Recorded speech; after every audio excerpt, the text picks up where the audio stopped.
Également dans l'actualité, à l'heure où les lycéens de terminale sont en train de choisir leur voie pour la rentrée prochaine, c'est l'inquiétude dans les centres d'orientation et d'information de Paris. La ville ne veut plus mettre la main à la poche. Chaque année, pourtant, 20 000 jeunes fréquentent ces centres. Leur directeur était reçu aujourd'hui au rectorat. Didier Morel, Emmanuel Hunzinger. Mars, c'est souvent la période où l'on pense à son avenir. Ce lycéen a pris rendez-vous dans ce centre d'orientation.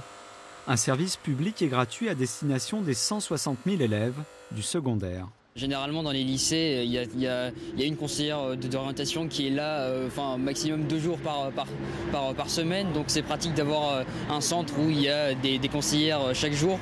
Le problème, c'est que les 11 CIO, les centres d'information et d'orientation de la capitale, viennent d'apprendre que leur propre avenir est menacé. En cause, une économie de 46 500 €, habituellement versée par la ville pour le fonctionnement de tous les centres liés au département de Paris. À l'heure actuelle, nous ne savons pas exactement ce qui pourrait se passer. À savoir, est-ce que le rectorat va reprendre les 11 CIO départementaux. Mais très sincèrement, je pense que pour des raisons financières, l'État ne reprendra pas les 11 CIO départementaux.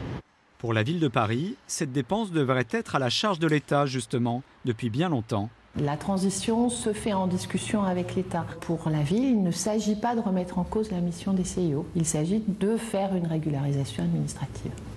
Mais pour cette élue du Conseil de Paris, elle-même de métier conseillère d'orientation et psychologue, cette décision est irresponsable. C'est extrêmement grave parce que ça veut dire tout un tas de publics, les jeunes primo-arrivants, les jeunes en situation de décrochage scolaire, les jeunes et les familles pendant toutes les périodes aussi de petites vacances, toute une diversité aussi de publics qui vont plus avoir accès à ce service public. C'est inacceptable.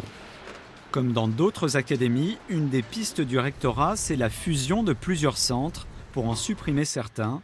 Le risque à terme, c'est de laisser une plus grande place au coaching privé et aux conseils facturés à prix d'or.